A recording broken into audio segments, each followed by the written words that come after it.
પરંતુ આપણી આ સંસ્કૃતિ અને વિદેશની સંસ્કૃતિમાં ફેર કેટલો ખબર છે? આપણી સંસ્કૃતિ એટલે તમારે મારે ઘરને આંગણે મહેમાન આવે ને તો આપણે લોકગીતની અંદર સરસ મજાના ગીતો છે કે તારા આંગણિયા પૂછીને કોઈ આવે તો આવકારો મીઠો આપજે. અને વિદેશની સંસ્કૃતિની અંદર તમે હિન્દી ગીતોની અંદર સાંભળ્યું છે, મેરે અંગને મેં તુમારા ક્યાં કામ હે. જે માણસ મહેમાન ન વાંચવી કે ભલામણ એ આવો પ્રસંગ ઉકેલી શકે ન ઉકેલી શકે. આ પ્રસંગ એ વ્યક્તિ ઉકેલી શકે કે જેના હૃદયની અંદર મહેમાન એટલે ભગવાન જેવા હોય. તમને અખંડ સૌભાગ્યવતી રાખે, તમને ઈશ્વરનો આયખું મળે, તમને ઈશ્વરના આશીર્વાદ મળે અને તમારા થકી પરિવાર અને પરિવાર થકી તમે હંમેશા કાયમને માટે ઉજળા રહ્યો. કારણ કે 2 દિવસ પછી આગળ પાછળના નામ, સરનામા, તારીખ, તિથિ, વાર, પરિવાર, કુળ, ગોત્ર ઘણું બધું બદલાઈ જવાનું છે. પણ આ બદલાયેલા સમયની વચ્ચે જ્યારે તમને ખાસ કરીને અમે મળવા માટે, કારણ કે દીકરી સ્વરૂપમાં જોઈ લેજો, આજે આવતીકાલથી કોઈના પત્ની થઈ જશે, આવતીકાલથી આજે આપણો દીકરો છે ને આવતીકાલથી કોઈના જમાઈ થઈ જશે, હે ને? આજે દીકરાને જોઈ લેવાનો છેલ્લો અવસર છે. આજે આપણે લાડકડી જે દીકરી છે ને એને જોઈ લેવાનો તમારો છેલ્લો અવસર છે. આવતીકાલથી એના આગળ પાછળના નામ છે ને એ બદલાઈ જશે. આજ સુધીમાં પ્રતિકભાઈનું નામ કોઈની પાછળ નહોતું લાગતું, હવેથી પ્રતિકભાઈનું નામ છે ને કોઈની પાછળ લાગશે. પણ મહત્વની વાત તો એ છે કે ભાઈના લગ્ન તો છે જ, પણ એની સાથે સાથે જ્યારે બેનના લગ્ન છે ને ત્યારે કન્યાદાનની બહુ મજાની વાત આવતી હોય. અને કન્યાદાનની સાથે સંસ્કારદાન આવો શબ્દ આપણે લીધો છે. તો એની અંદર કઈ બાબત છે ને એને સમાવી શકાય, આ વાત મારે અહીંયા માધ્યમથી કરવી છે. હંમેશા આપણે એવું કહેતા હોઈએ કે દુનિયાની અંદર સ્ત્રી છે ને એને સહન કરવાનું વધારે આવે, એનામાં સર્જન શક્તિ છે. ભગવાન એવું કહે કે હું જ્યાં નથી પહોંચી શકતો ત્યાં હું સ્ત્રીનું સર્જન કરું છું. પણ હમણાં 2-4 દિવસ પહેલા પુરુષ દિવસ ગયો. 8મી માર્ચ એટલે આપણે સ્ત્રી દિવસ તરીકે ઓળખીએ, મહિલા દિવસ તરીકે ઓળખાય. પણ 2-4 દિવસ પહેલા પુરુષ દિવસ પણ ગયો. તમારા ધ્યાને નહીં હોય ને એ વસ્તુ. અને પુરુષોને ઘણી વખત એવું થાય કાળો કમાઈ અમે, સંબંધ અમે બાંધીએ, બધા ઠેકાણા અમારે ગોતવાના, આ મંડપની, જમણવારની, લાઇટિંગની, આ તમારી બધાની વ્યવસ્થા બધી અમારે કરવાની. છતાંય ભગવાન એમ કેમ એવું કે હું જ્યાં પહોંચી નથી શકતો ત્યાં એટલા માટે મેં સ્ત્રીનું સર્જન કર્યું છે. સમજો, અહીંયાથી મારે જે પણ બેટા વાત કહેવાની છે ને એક વાત બહુ સાંભળતી. કારણ કે ઘણી વખત એવું થાય કે બાપ તરીકે અમુક વાત તમને કહી ન શકે, મમ્મી તરીકે અમુક વાતમાં તમને મર્યાદા નડે એટલે તમને કહી ન શકે, કાકા તરીકે હંમેશા તમે લાડકા રહ્યા હોય એટલે તમને નહીં કહી શકે, દાદાને તો હંમેશા તમે લાડકા રહ્યા હોય એટલે એ નહીં કહી શકે. જે વાતો તમને કદાચ શિખામણના ભાથારૂપી કોઈ કહી ન શકે ને એ વાતો મારે અહીંયાથી આપણે કહેવાની છે. કારણ કે ઉંમર જ્યારે આપણી નાની હોય અને જ્યારે સગપણ થઈ જતા હોય ને ત્યારે પરિવારની હાએ હામાં આપણે હા કરી હોય. મમ્મીની સાડી આપણે પહેરી લઈએ અરીસામાં જોઈએ ને પછી મમ્મીનો જૂનો ફોટો ને આપણો ફોટો સરખાવીએ ને તેમ લાગે હાવ મમ્મી જેવી જ લાગુ છું, જેવી મારી મમ્મી હતી ને મારી ઉંમરની હું એવડી જ લાગુ છું. પણ બેટા એટલું ચોક્કસ મારે કેવું છે કે મમ્મી 18 વર્ષની હતી, એનામાં જે સમજણ હતી, એનામાં જે જતું કરવાની ભાવના હતી, એનામાં જે સહન શક્તિ હતી ને એ આજે આપણામાં 18 વર્ષની ઉંમરમાં ઘટે છે. સાડી તો એના એ જ છે, ચહેરો કદાચ એનો એ છે, પણ એનામાં જે તે સમયે સમજણ હતી. અને લગભગ અહીંયા મારા બહેનો બેઠા છે ને એને ખબર હશે કે 3જું 4થું વધીને 5મું ભણતા હશો ને ત્યાં તમારા ઘરની અંદર બપોરનું ભાત લઈને જવાનું હોય ને વાડીએ તો એ જવાબદારી તમારામાં આવી ગઈ હતી. એટલે તમે 5મું 6ઠું ભણતા હતા ને ત્યાં તમને રોટલા ઘડતા આવડતા હતા. પણ અત્યારે અમારે 15-17 વર્ષની ઉંમર જોઈએ રોટલા ઘડવા માટે, એમને ન ઘડાય.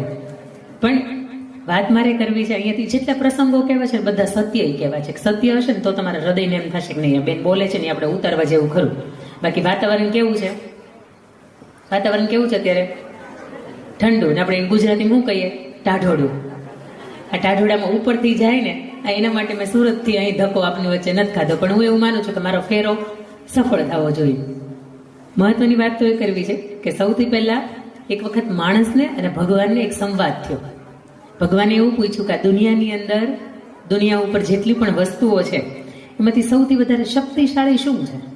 એટલે માણસને એવું થયું કે જો હું ડાયરેક્ટ એમ કહી દઈશ કે હું શક્તિશાળી છું તો ભગવાન એવું કહેશે તને તો મેં બનાવ્યો.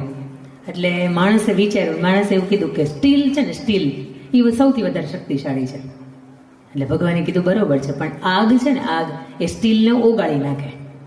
માણસ કે બરોબર છે, તો તમે એમ કહો છો આગ ઓગાળી નાખે તો આગ સૌથી વધારે શક્તિશાળી છે.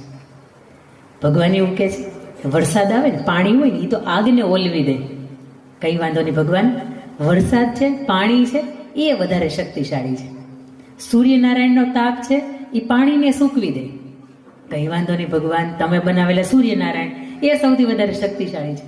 ભગવાન એવું કહે છે કે નાનકડું એવું વાદળું આડું આવે ને તો સૂર્યનારાયણને ઢાંકી દે. તમે સાપુતારા બાજુ હિલ સ્ટેશનમાં જાઓ તો તમને ખબર પડે ગમે એવો. અને તમને ત્યાં સુધી મહાભારત કાળ તમે ખોલો ને તો એની અંદર સરસ મજાનું યુદ્ધ ચાલતું હતું ને, પાંડવોનું કૌરવોનું ધર્મનું યુદ્ધ.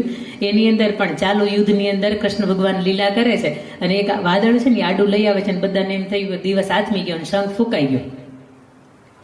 વાદળું એક નાનું એવું છે, એ આડું આવી છે ને તો સૂર્યનારાયણ છે ને એને ઢાંકી દે. વાદળું છે ને સૌથી વધારે શક્તિશાળી. માણસ એવું કહે છે કે વાદળ છે ને સૌથી વધારે શક્તિશાળી છે. એક પવન જોરદારનો ફૂંકાય તો એ વાદળને હતું ને ક્યાંનું ક્યાં મૂક્યા, આ ઠળિયામાંથી ક્યાંય મહુવા સુધી મૂક્યા. સૌથી વધારે શક્તિશાળી કોણ? તો કે પવન છે.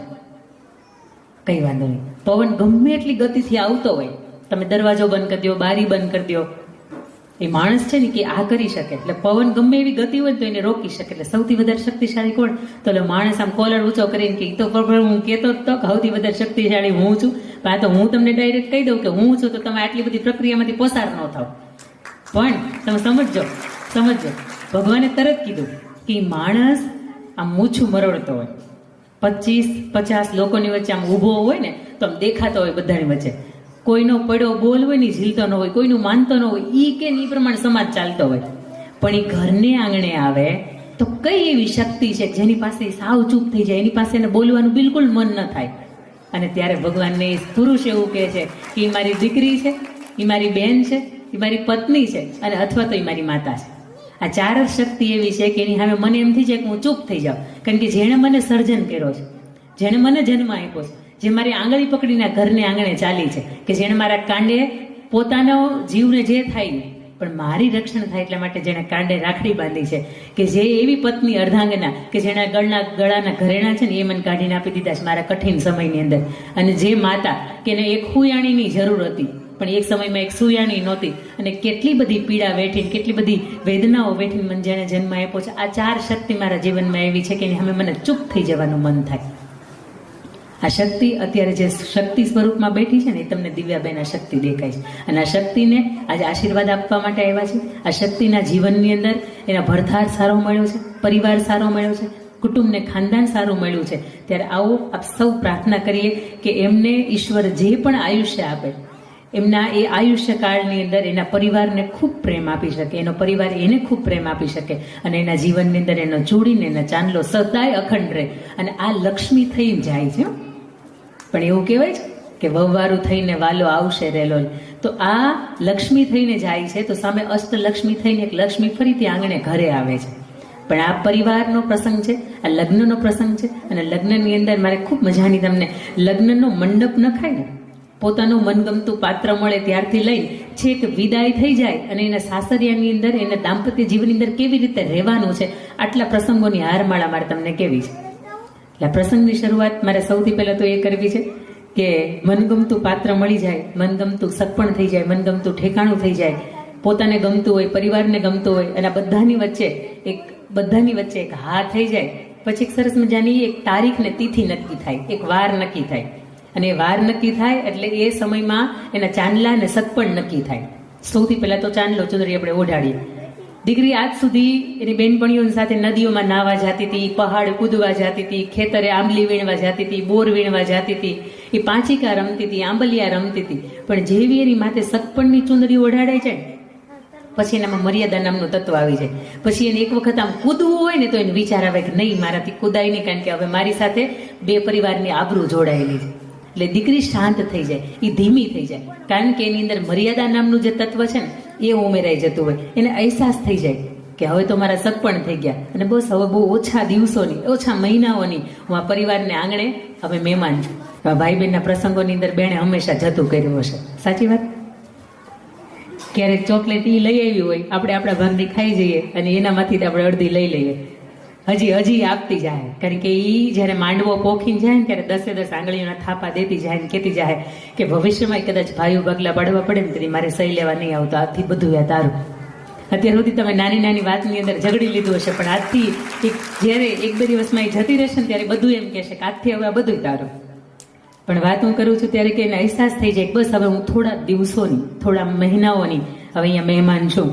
અને એવું કહેવાય કે પરોણા એના પોરવાઈ ગયા હોય, એના જે મોતીના જે ચાકડા, જે તોરણિયા હોય એ પોરવાઈ ગયા હોય, સરસ મજાની ખરીદી થઈ ગઈ હોય, ચૂંદડીની, એના ઝાબની, એના મોજડીની, એના વાણીની, એના પાનેતરની સરસ મજાની ખરીદી થઈ જાય અને અંતે એ ખરીદી થઈ ગયા પછી એના પટોળાની બાંધણીની ખરીદી થઈ જાય, મનગમતું જેટલું પણ જોતું હતું એ બધું આવી જાય અને અંતે એ સમય આવે કે જ્યારે લગ્નની તારીખ ને તિથિ નક્કી થાય.